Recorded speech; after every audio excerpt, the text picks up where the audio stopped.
Welcome everybody to Thursday Garden Chat. It's 6 o'clock, and just a quick roundup of what's been happening. I wasn't with you last week, but haven't seen you for a couple of weeks, Noel, on Thursday Garden Chat because we've been hotfoot to Sardinia for a botanizing and bathing expedition with James Hitchmo and Marcos Garner, which was wonderful. And then I literally came back and then was judging at Chelsea. So week before last really was it was pretty exhausting. I think I'm decompressing this week actually from all the walking and all the meeting of people. So Chelsea was very exciting. I think you get a fairly good coverage over in the States. I think if you watch Netflix, you get fairly good coverage. But no, that was all very exciting. So now just catching up with everything. So what's happening with Garden Masterclass? So we are in the midst of our summer live event season.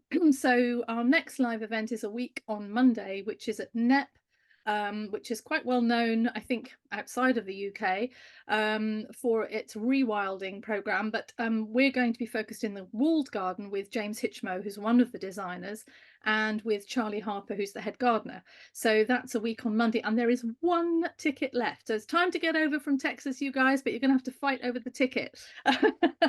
And then we have more live events happening.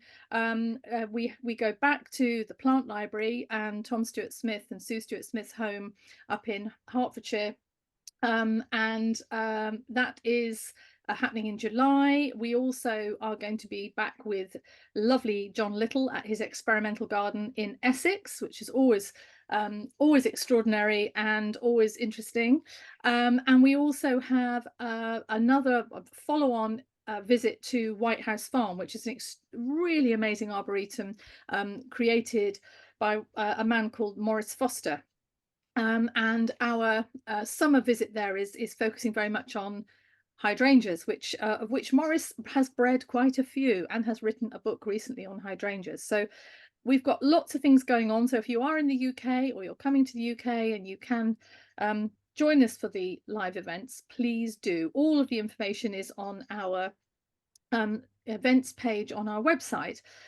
This is our free Thursday Garden Chat, which is, as Noel likes to call it, public service broadcast, which is sort of a bit of a BBC thing, isn't it? Public service broadcast, but it's a free talk that we do every Thursday, 6 o'clock UK time. It's always different people, always a bit of a surprise if you tune in, and you never know who you might find. It is free, but if you are in a position to donate anything towards the running of Garden Masterclass and being able to do this, we would be very, very grateful.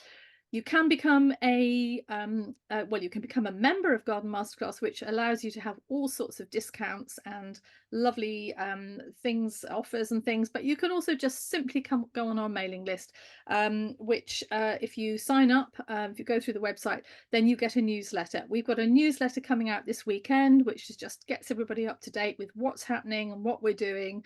And so, yeah, so lots to enjoy.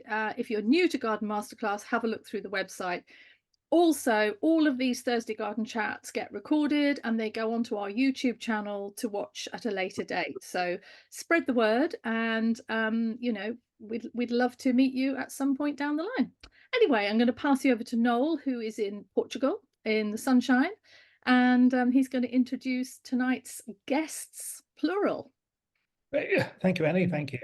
So now, I remember back in 1996, it was the first time I did an American lecture tour, courtesy of Horticulture magazine, I think, who sent 4 of us: Wayne Winterroad, James Van Sweden, Bob Proctor, and did I say Wayne Winterroad? Oh, anyway, around the States. And one of the first things I sort of picked up in sort of casual conversation was about master gardeners, and it took me quite a while to understand what it was, but I also met this surprise from people that there wasn't anything like the Master Gardener program in Britain. People kind of assumed that, oh, everyone's got a Master Gardener program. Subsequent visits and a bit of research convinced me that this is something really very, very impressive, something that perhaps the rest of us should be learning from. And I see one of the important functions of what we do at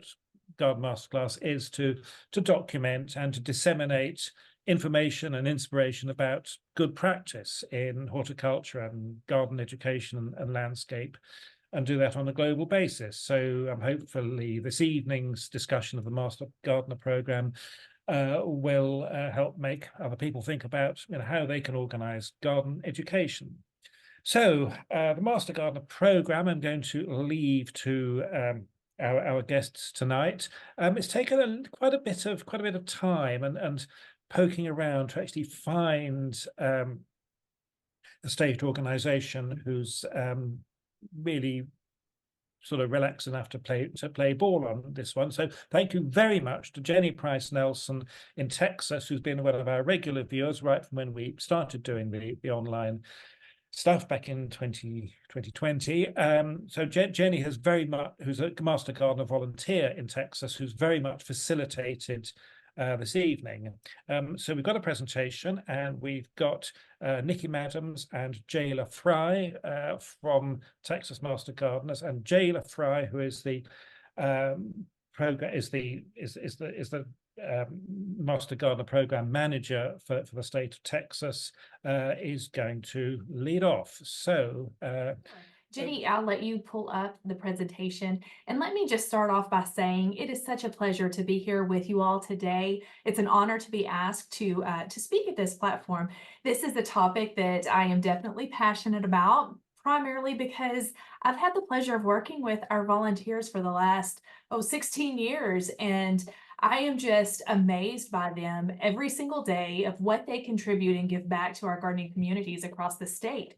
So I'd like to share with you just a little bit about our program, but I would like to first introduce Nicky Maddams, whose title is actually the Texas Master Gardener Program Manager.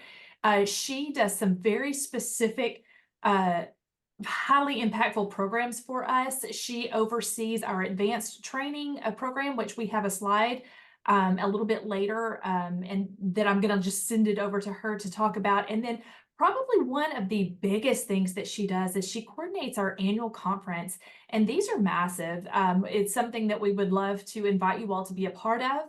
Her coordination effort truly makes the educational output to our volunteers extremely rich and just a well-rounded experience for our volunteers, helping them be able to be prepared to go out and do their service. And so I just wanted to introduce her right quick, and she'll jump in a couple of places. And so that's who Nicky is. And then of course we've got Jenny with us that will talk more about the local program. And it has again just been an honor to visit with Jenny and get to know her better, and the Collin County program, which is phenomenal here in Texas.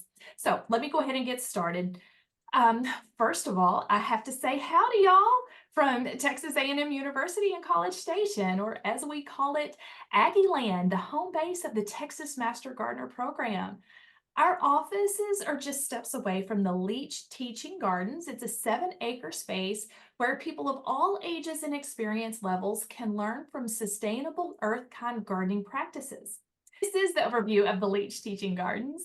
And so a little bit more about this is that within the gardens, there are 33 distinct learning areas, including the Texas Master Gardener Earth-Kind Garden, which highlights beautiful and sustainable home gardening concepts.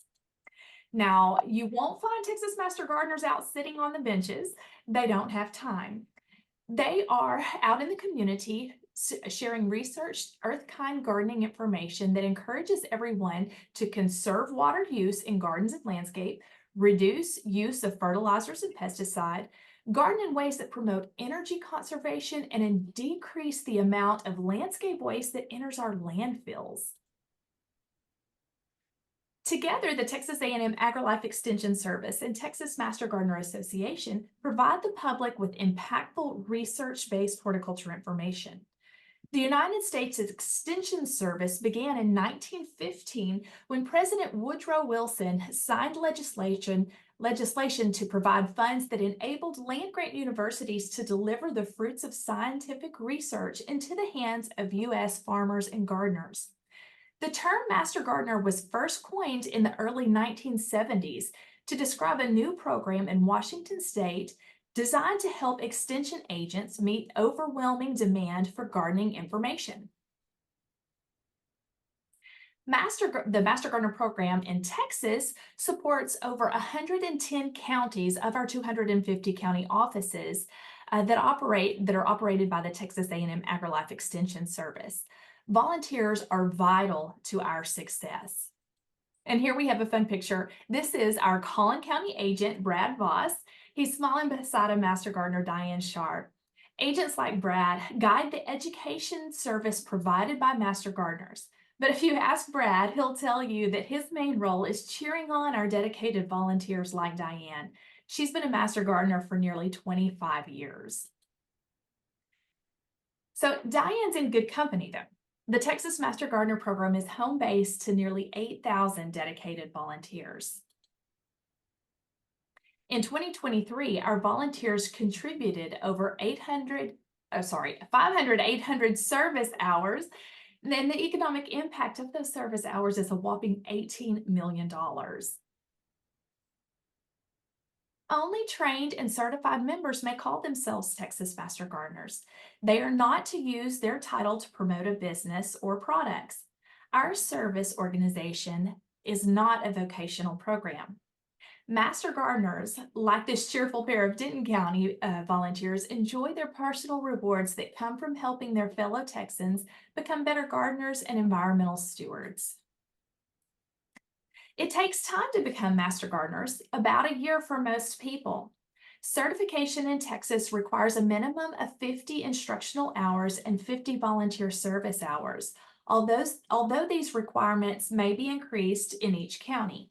In Collin County, prospective members commit to completing 65 hours of local classroom training and 65 of supervised volunteer service, all within the first year. Prospective volunteers must complete an application and pass a background check. They may be interviewed and there may be informal meetings to attend. Often there is a wait list. Costs from county to county programs vary. The activities of each association are also self-funded through membership dues, plant sales, grant writing, and various other fundraising activities.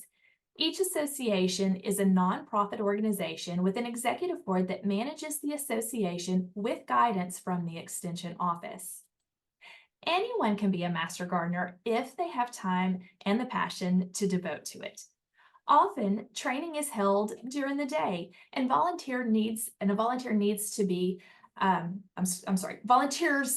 need tends to be on weekdays. So historically, most of our volunteers tend to be retirees. However, that is a trend that is somewhat changing. But anyone is welcome so long as they're committed to completing our training and service requirements. We've had an 18-year-old and 80-year-olds join the service. Training provided by Texas A&M AgriLife Extension staff, as well as others who are approved subject matter experts. In some counties, classroom instruction happens over Zoom. Our standard curriculum is found in the Texas Master Gardener Handbook.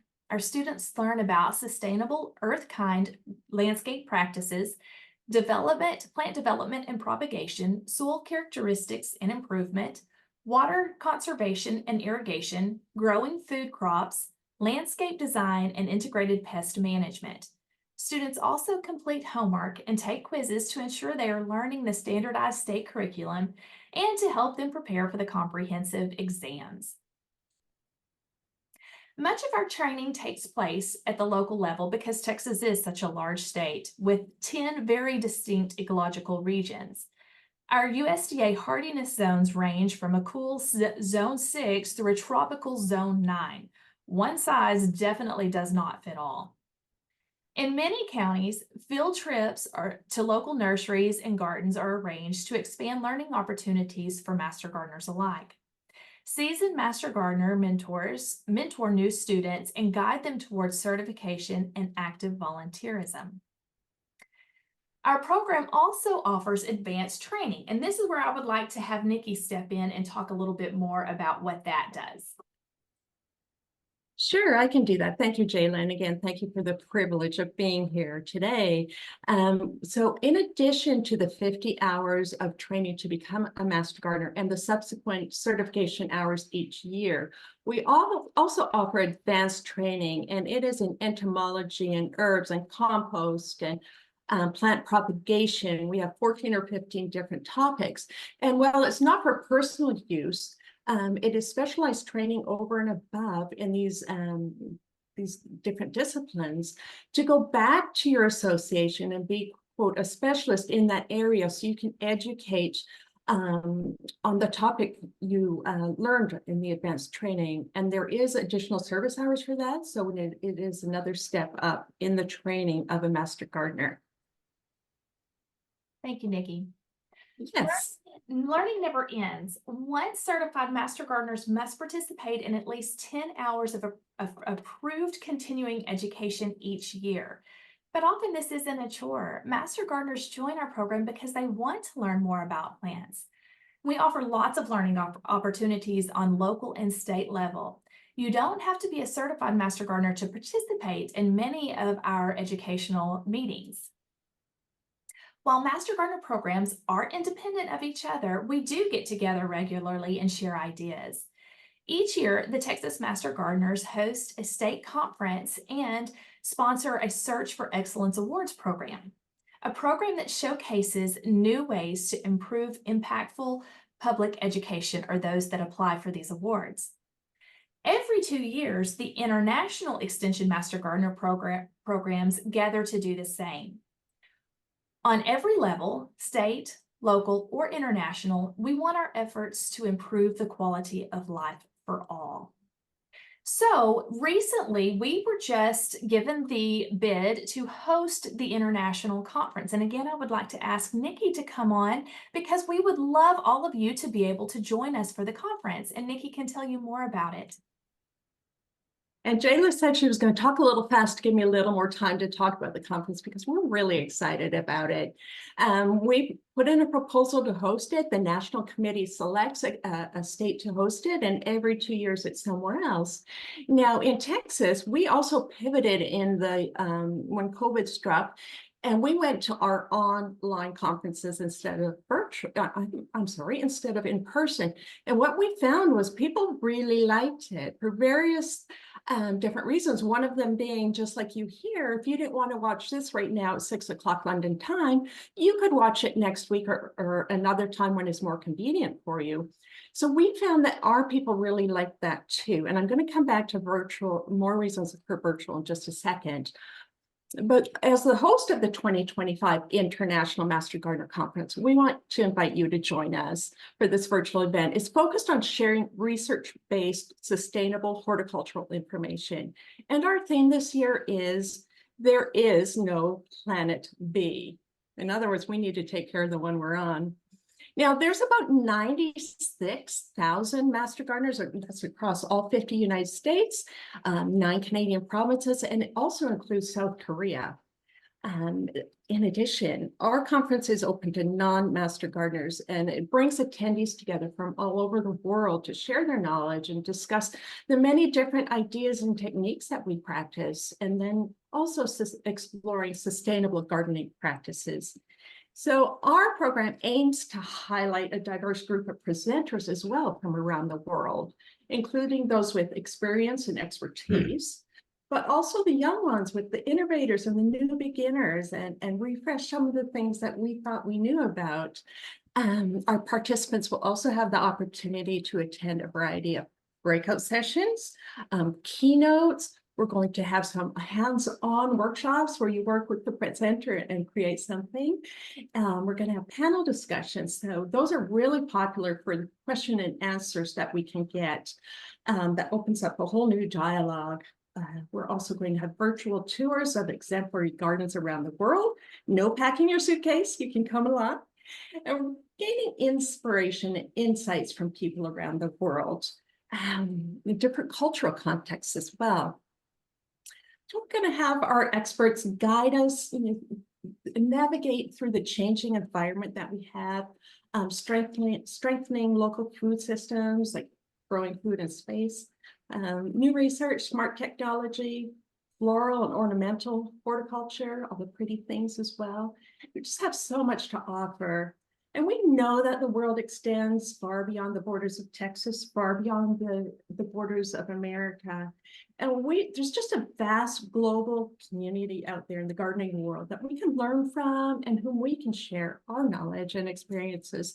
So with an emphasis on fostering global connections and promoting this exchange of ideas, we really want to welcome you to the 2025 International Master Gardener Conference. Again, it's virtual, so I said I'd come back to the virtual just for a quick second. And we find it accessible. A lot of our attendees that were Master Gardeners, as Jayla indicated, are retirees. So that means maybe their mobility is a little diminished, or they're on a fixed income. All of these things make it much more cost effective to offer this conference to a broader audience. And our goal is content, to educate, to bring that to the people. So we want to make it, make as many people able to come as we can. So there's no hotels, there's no flights, there's no customs, and you can watch them all. You don't have to choose between ABC. You get to watch them all on the recordings, which we offer for a few months after the conference. So that, in a nutshell, is our 2025 Master Gardener Conference. I'm going to drop into chat when I turn it over to Jenny here, our website address and how you can find out more information, about our program, but also about the conference. So right now, Jenny, I am going to throw it over to you, please. Jenny Nelson. Thank you, Nikki. Well, I'm glad to be here with, I'm a frequent flyer with Garden Masterclass, so this is a real thrill for me. And when Noel asked me about Master Gardeners, I really want to just tell everyone that all you need to know about Extension Master Gardeners anywhere is that we grow gardeners and we love doing it. The best Master Gardeners enjoy being around both people and plants. When we see a neighbor standing out by his roses, scratching his head in confusion, we're going to walk over and try to give him an encouraging perspective. Every good Master Gardener will tell you that few things in life are more satisfying to us than helping others become more confident, more successful gardeners. Now, I should tell you that Texas is one of the fastest growing states in the U.S., and that my Collin County is the second fastest growing county in the entire United States. The Dallas Cowboy football team is based here, along with a slew of corporate headquarters. Home builders can't build fast enough, and we have just enough time to look around, and there's another house going up. We have just a small number of farms and ranches remaining. JR's South Fork Ranch is still here, surrounded by subdivisions instead of the Blackland Prairie. And today our Collin County population is more than 1.2 million people. By 2060, we anticipate that number to double. These new residents will soon discover that although Texas is a wonderful and a welcoming place to live, it's also a difficult place to grow a tomato. We have alkaline soil with pH ranging from the mid-7s to about an 8.3. We have sticky Houston black clay. We have droughts followed by floods. In fact, it's raining here and we're about 9 inches of rain for May. That is just unreal. In August, we won't have any. We also have hail the size of baseballs, snap deep freezes, sizzling summers, not to mention tornadoes like we did last weekend. We also have armadillos. We've been overrun by Solenopsis invicta, the evil red fire ants, and I have the scars to prove it. I count my blessings that as of now in North Texas, we have none of Wendy Hilty's low country alligators. We just have voracious rabbits, and come to think of it, that may be worse. Fortunately, over 300 Collin County Master Gardeners are here to help novice gardeners find their way. We act as ambassadors for the Extension Service. We go out into the community, and whenever and wherever there are teachable moments, we try to be there.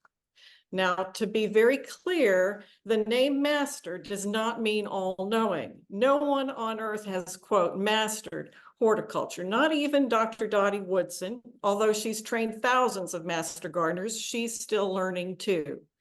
What AgriLife experts and volunteers have in common is that we've been trained to look for peer-reviewed responses to horticulture problems.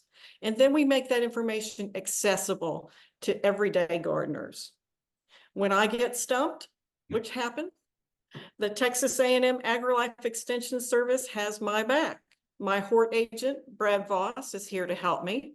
I have him on speed dial.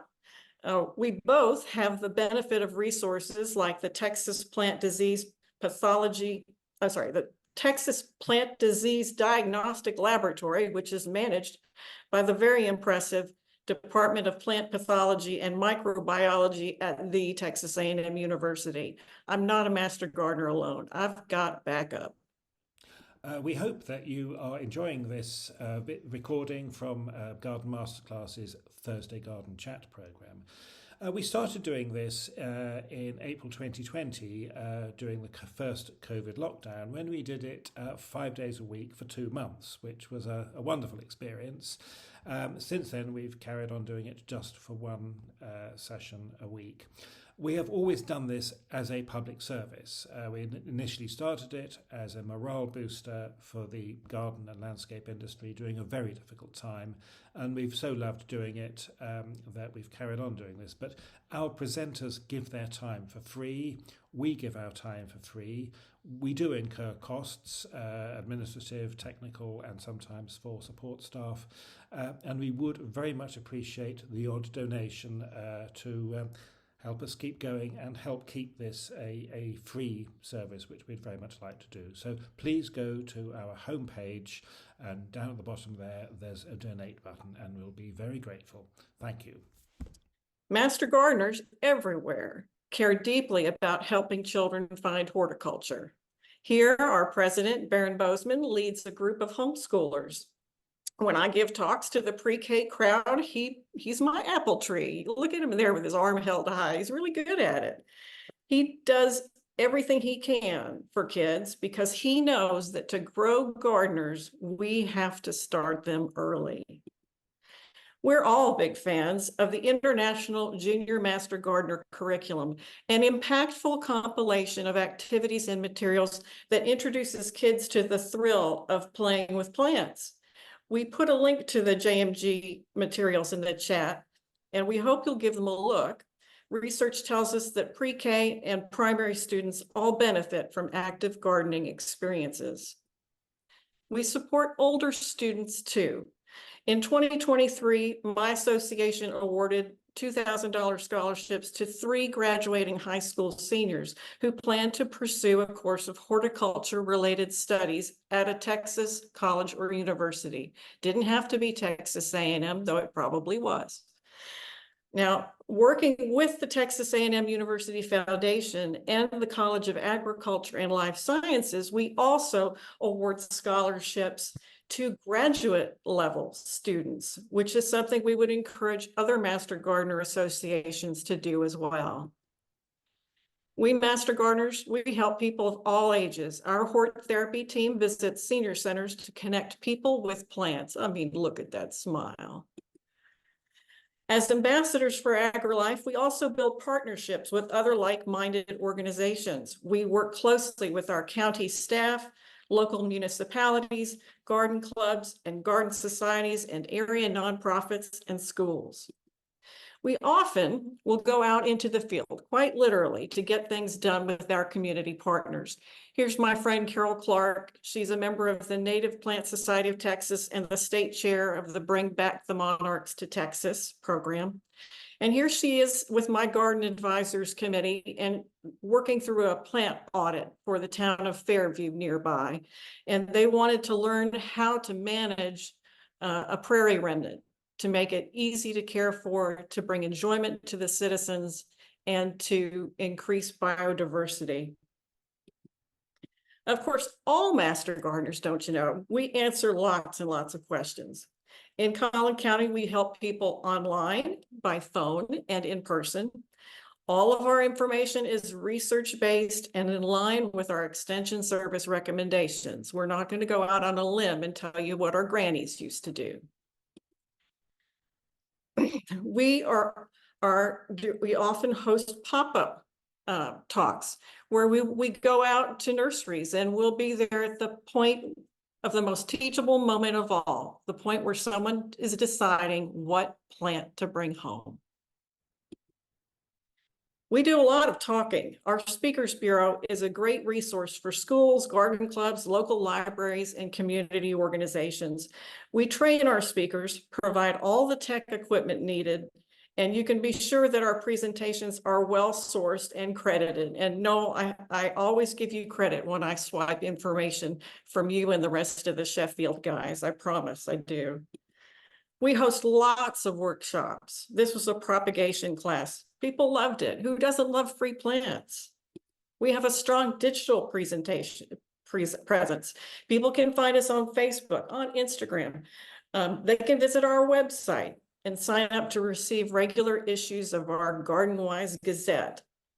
We host a free virtual summer speaker series that targets more experienced gardeners in our region. Last summer, our speakers were Dr. Jared Barnes, author Marianne Wilburn, and the great Doug Tallamy. And 1,500 people participated in that series. And I think for this summer, you may see one or two people that you recognize. We've got the great plantsman, Greg Grant. We've got landscape architect David Hopman, and we have the awesome Fergus Garrett from Great Dixter, who everybody loves. We also host big in-person events. This is the Garden Show. It's our largest yearly event. 7,500 people came to the Garden Show this March, despite the heavy rain and thunder. The two-day event is free. It features creative educational booths, great speakers, and like Annie's Grand Chelsea Flower Show, it was an opportunity for more than 70 purely garden-related organizations and vendors to get out in front of the people and talk plants. Not roofs, not gutters, plants. Sadly, we had no champagne or PIMS. But the event did raise $5,000 for the Seed Project Foundation, a local nonprofit that funds sustainability in our community. You know, we also do gardening, big gardening. We manage several Earth Kind display and research gardens around the county, but Myers Park is our home, and in 2 days' time, that's where we will host a walk in the park. If it doesn't rain, the way it is right now, we expect to see upwards of 1,000 people strolling through to see the vegetable garden, the potager garden, the grass and shrubs, crepe myrtles, the shade garden, perennials, annuals, the vineyard, and our new Monarch Way Station. Now, new for this year, we'll have local artists who will be painting in the gardens while our visitors look over their shoulders. And I'm hopeful that this will help us make the point that horticulture is indeed both an art and a science. Anything that grows well for us will probably grow better for the home gardener. Our plants are not spoiled. In our research and even our demonstration gardens, we're mean, we're bordering on cruel to our plants. We're looking for plants that have the genetics to cope with lazy gardeners like me. We water only when plants are getting established, only when they're little babies going in, and then only sparingly, even during severe droughts. We use no fertilizers, zero. And the only pesticide we may use is targeted to kill those invasive red fire ants that are the scourge of every Texas master gardener. This May, our team in the vineyard installed nearly 100 new grapevines received from Michael Cook, who's our Texas A&M viticulturist. He oversees our research in this area. We got these vines from the University of Southern California, Davis, and we're hopeful that we're going to find some winners in there for Texas growers. And that will also inspire the community to try these out in an earth-kind way. As Jayla can tell you, master gardeners all over Texas are deeply involved in research and trial gardens, and we do all of these things to help people garden better. Jayla? So I think our Texas Master Gardeners, as a whole, give over 14,000 annual hours to research-based projects. We're really helping to drive new things in industry through our Texas Superstar plants and our coordination with Texas growers. But overall, what we'd like to do is to help the public understand that gardening in a sustainable way is good for everyone, and it will improve the quality of life for everyone. And that's why we want to get everyone on the same page.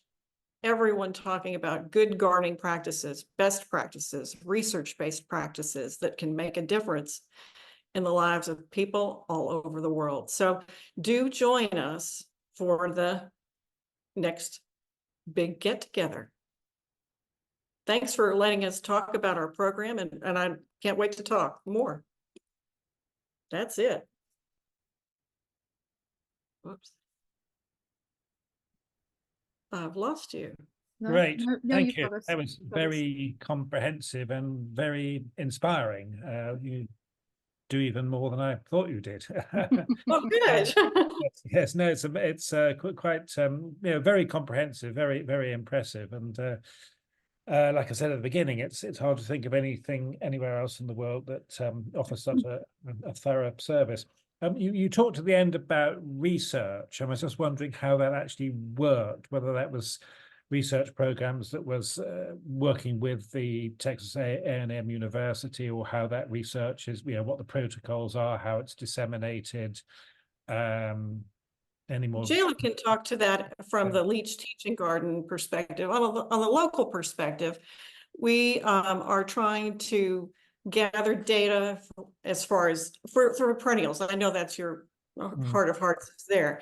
We're looking at the bloom, the prevalence of the bloom, the health and the vigor of the plant, how it's growing, and we keep data several times a year on that, so that we can make recommendations locally and say, well, this is going to grow well for you, it did this.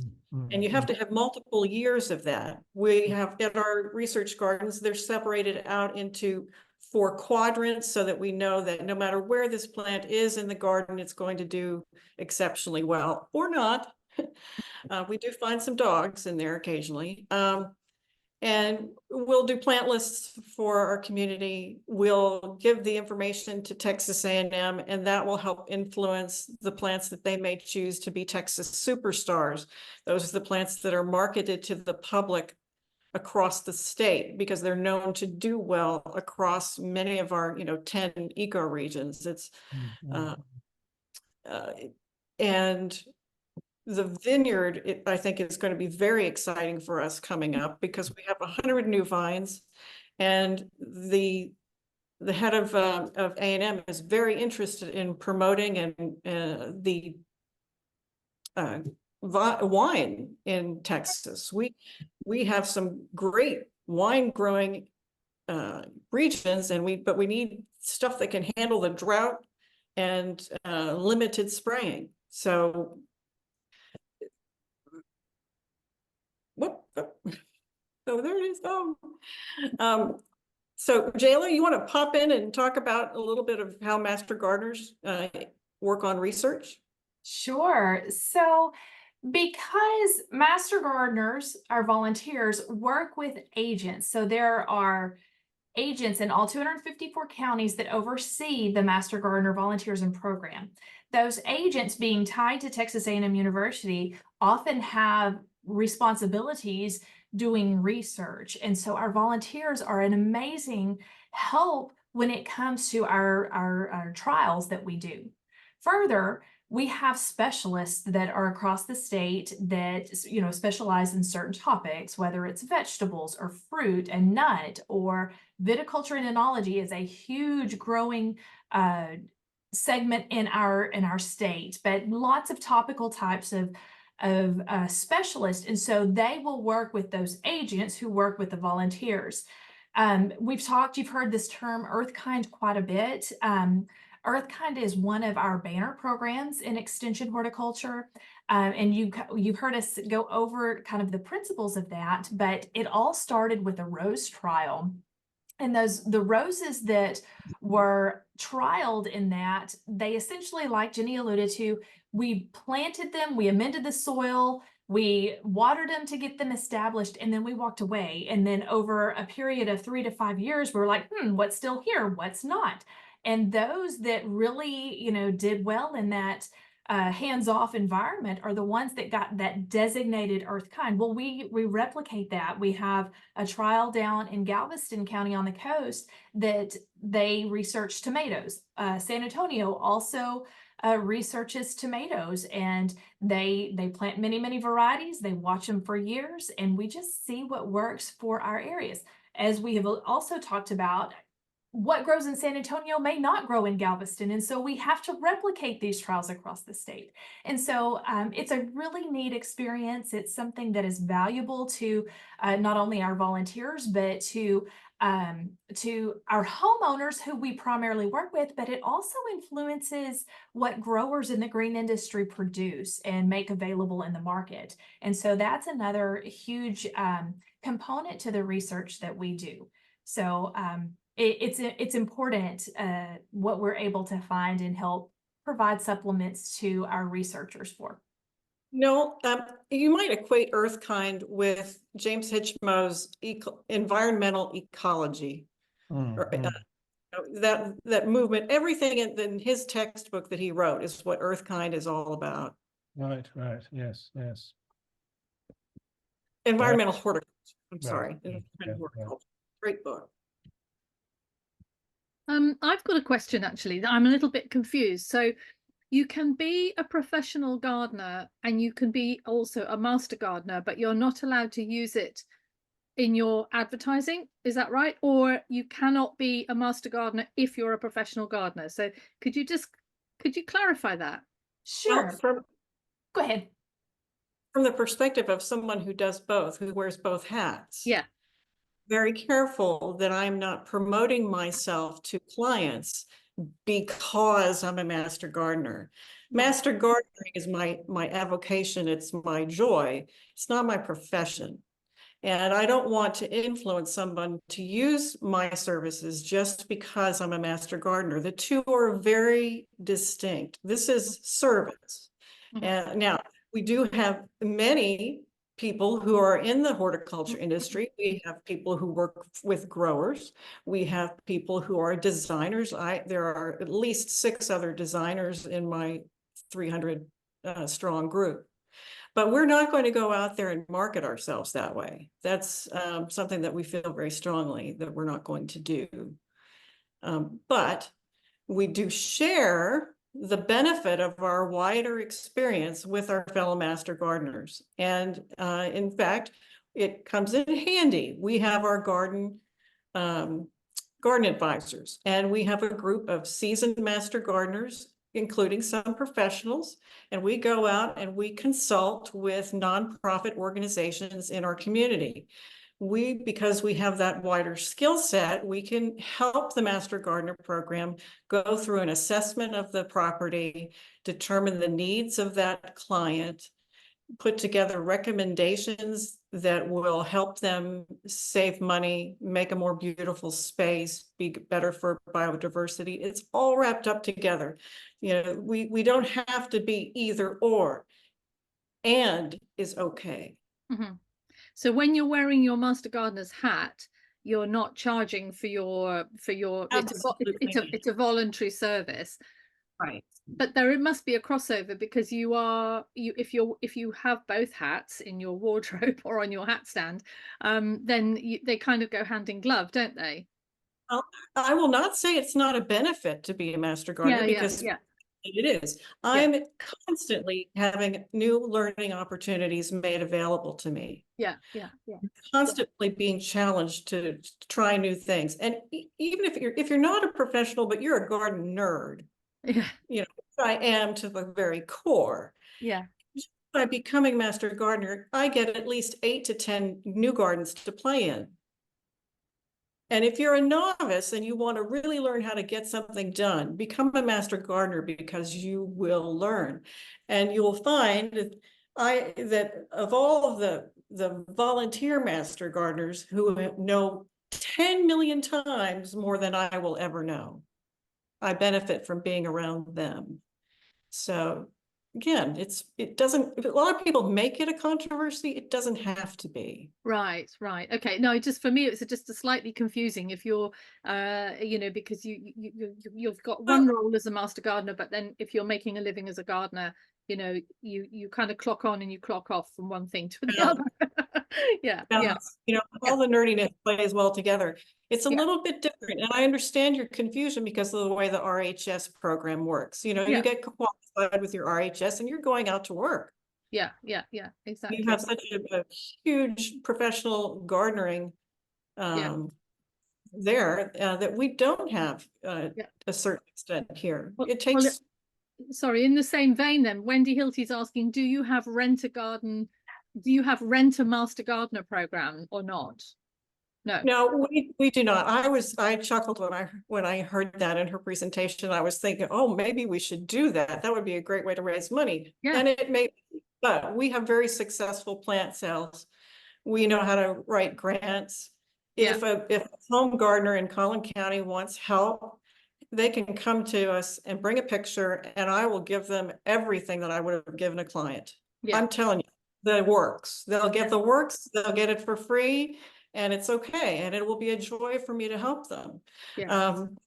So no, we don't charge, but it's tantalizing. But I don't think it fits with. But also, we're huge. We have a huge county. Yeah, and we have a lot of places to be, and quite frankly, we need to have 600 instead of 300. Yeah, yeah. Wow, it's quite a thing, isn't it? It's quite an organization. Great. I don't think there are any other. Oh, hang on, there is another question. Yes, Ulla is asking, how do you approach kids? By their parents? How do you convince them that being out in the garden is more exciting than their being on their smartphone? So I guess what she's saying is, so how do you get the children involved? Is it through schools or is it through the parents? It can be from all different areas. Our big garden show, it will have family-friendly activities. We had a fairy walk at one of our local gardens where it was fairy gardens all over the place. Kids loved it. Yeah. But we're also very keen to be involved in preschools and primary schools in economically challenged areas. And we have the data that we can identify those areas and have programs there. For instance, we have Caldwell Elementary School in McKinney, where most of the kids have free lunch and free breakfast. It can be a tough area. A lot of these kids would never try some of the vegetables that we're growing in the garden, but we have a garden club there. It's led by Master Gardeners and the community volunteers. And in fact, we had a graduate of that program become a Master Gardener at the age of 18.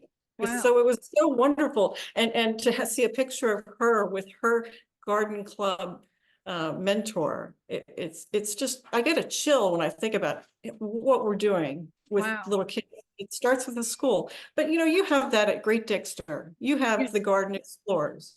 It's wonderful, but we need to share the curriculum that can standardize what these kids are learning and help them move forward in education. And Jayla can talk about the Junior Master Gardener program. I think that should be a whole separate garden masterclass. Interesting, yeah. I'm just wondering how you're approaching the issue of ethnic diversity. And Texas is a very diverse state, particularly with regarding to the Hispanic community. For example, are you producing any material in Spanish or doing anything else that's sort of more effective outreach to other communities? Our Caldwell school is a primarily Spanish-speaking school. So our materials, all of the school materials are both in English and Spanish. Oh, wow. And we have translators there Mhm. in the areas that can translate anything that kids don't understand. Mm. And by working with those kids, we find that we reach their parents as well. Mhm. As far as master gardeners becoming more diverse,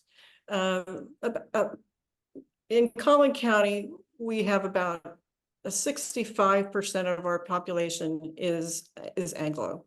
Mhm. And we have a growing diverse population. And what we're finding is that our master gardener classes, as they come in now, are becoming more diverse, simply because everyone, no matter where you come from or what you look like or whatever, everyone is more interested in growing plants and learning about them than they used to be. So we have people from all over the world who are in our program. And anything that we can do to be inclusive, we're going to do. So for instance, other associations, other gardening groups, they might charge $40, $50 for Fergus to come talk on their Zoom. There's no charge for that with us. We're bearing that. There's no charge to get into our garden show. We want those barriers to be eliminated. We want everyone to have access to earth kind gardening. That's Great, great. great. That's great. Wendy's saying that they use the money from their Renter Master Gardener program for scholarships. And they also give each homeowner a 20-page report, and it takes her about 12 hours to coordinate the team visit and write the final report. So, gosh, it's quite involved, isn't it? I've got another question. Are you aware that does the Master Gardener program exist in every state in the US? Yes, it does. It does. Most have a state coordinator, but not all do. And so Right. the level at which they're coordinated is a little different, but Yeah. there is a presence in all 50 states. Fantastic. Okay, that's great. And we do have a National Master Gardener Committee. Both Jayla and I are on that. And just coming back to your question about diversification, a lot of these people in these neighborhoods, they don't want, quite frankly, to come into the Anglo world. So one of the things we're really making a market effort is to go into their communities and give the presentations in their language. Possibly with somebody that looks like them, because they are a wealth of not only volunteers, but they can give us so much because they have done things for years that in a way that maybe we haven't considered. So we have to go to them sometimes, and that's what we're working towards. Going back to identifying those schools are the hub. And if you can get in there and have clinics and workshops and things like that, people will come. It's so important, isn't it, to get into the schools? Yeah, yeah. Fantastic. The other week, it was actually only about about a month ago, we had Andrea DeLong-Amaya from the Lady Bird Johnson Wildflower Centre talking obviously about this incredible flora you have in Texas. And I was just wondering how you saw the public take-up of Texas natives from your more grassroots end. I mean, do you find that there's a growing interest and demand for growing Texas natives and a wide range of them, not just bluebonnets, but all the other wonderful things you have as well? No, it is huge what native plants are doing in Texas. Absolutely huge. People are wanting to learn more about each of the plants. They're wanting to have more native gardens. The nurseries that focus or feature more native plants than others are doing well.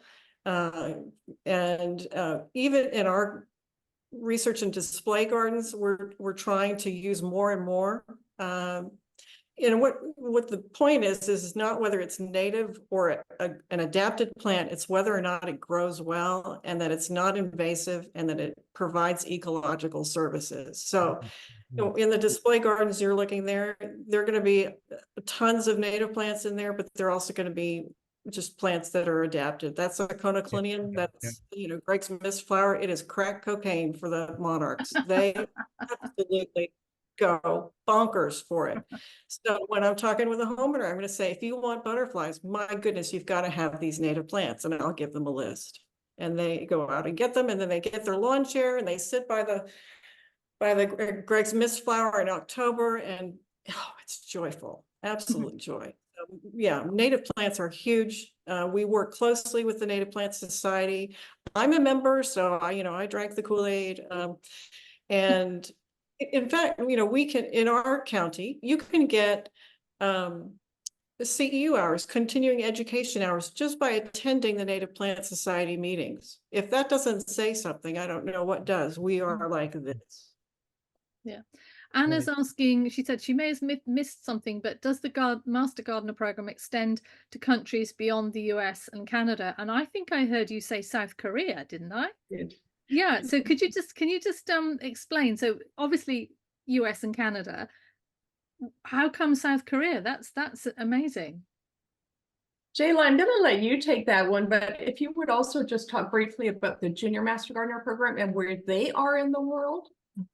Sure. I'm going to throw it to you. So a contingency from South Korea came to us and said, what you do is amazing. Can we sit in on your conferences? And so they came for years and they visited individual universities, and a group of us went over there. And so it was just this really cool partnership. They saw something that they wanted to bring to their people, and they learned as much as they could, and they took it to their people. And so now when we get together for our international conference, they're a part of us. And so that's kind of how that got started. So thank you for asking. And Nikki could probably talk more about the Canadian group. She is originally from Canada, so she could talk about that. But I'm going to go ahead and jump in and talk about the Junior Master Gardener program. This is something that I could talk a long time about, so you may want to cut me off. But the International Junior Master Gardener program started here at Texas A&M. My good friend Lisa Whittlesey is the coordinator of that program. She I could tell you lots of background stories on it, but essentially we found that we had this Master Gardener program for adults, but there wasn't anything like this anywhere in the nation for kids. And so she just got to work. And unlike the Master Gardener program where every state is autonomous, the Junior Master Gardener program does have a headquarters, and they partner with every state's university to bring them curricula. So for example, one of their curriculum pieces was a part of a $5 million research project, and it's called Learn, Grow, Eat, and Go. And it combines gardening, of course, but physical activity and eating, like food demonstrations and tasting and things like that. And then this has just gone crazy. We have so much solid data and research on that. There's over 10,000 paired before and after surveys that were combined to bring about, hey, this works. And so amazing research effort in that one curricula piece, but they have multiple curricula pieces. And so if you ever want to check out any amazing gardening activities to do with kids, check out that website. It is jmgkids.us. It was in the chat a little bit earlier. The program is set up to be similar to the Master Gardener program, where kids can go and learn and do community service activities and give back, and they can go through a series and become certified, or you can have a standalone, here's my one activity, this is what I learned. It is intended to, their slogan is growing good kids. It's intended to help children learn the beauty and joy of gardening and healthy food, healthy lifestyles, healthy living. it is just pure and sweet at heart. And so I highly, highly recommend that you check that out if you have any sort of interest in gardening with kids. They have all sorts of resources about working with school districts. We have multiple teachers on faculty here, some principals, administrators, things like that, to say, hey, this is how you get into that school, or here's an after school program model that you can use, or here is a 4-H or a community or civic organization model that you can use. And so they have tons and tons of resources that will help talk you through all of that. And I will just quickly give a plug. They have an international conference. They have switched to the virtual format like we have. It's held every February. And so if you're interested in gardening with children, please come to that conference. It's phenomenal. You're going to learn everything you need to know to be successful. And so please come and join us at that. So I'll put that back in the chat just so you have it. Great. Thank you. Thank you. So, plenty of information there about an incredibly impressive sounding program, and I'm very glad we ended up doing this from Texas. All very inspiring. So thank you very much, all of you, for your contribution. Yeah, absolutely. Annie, yep. Yeah, definitely. And Jenny, when are you coming back to do another symposium at Dixter? Not soon enough, not soon enough. Were you there in February? Oh, no, no, that was Marianne Wilburn was there in February. Okay. No, I was there when it was warm, beautiful. Okay. Can't wait to come back again. And I loved learning how to teach from one of the best teachers on the planet. No, great, lovely. I will hopefully see you there at some point. I know you will. Great. Well, thank you Lovely. very much indeed. Yeah, And, it's been great. great. Thank so you very much, everybody. Keep doing what you do. It's wonderful. Yeah, marvelous. Okay. Thank you. Bye. Bye-bye. Bye. We hope that you are enjoying this recording from Garden Masterclass's Thursday Garden Chat program. We started doing this in April 2020 during the first COVID lockdown, when we did it 5 days a week for 2 months, which was a wonderful experience. Since then, we've carried on doing it just for one session a week. We have always done this as a public service. We initially started it as a morale booster for the garden and landscape industry during a very difficult time, and we've so loved doing it that we've carried on doing this. But our presenters give their time for free. We give our time for free. We do incur costs, administrative, technical, and sometimes for support staff, and we would very much appreciate the odd donation to help us keep going and help keep this a free service, which we'd very much like to do. So please go to our homepage, and down at the bottom there's a donate button, and we'll be very grateful. Thank you.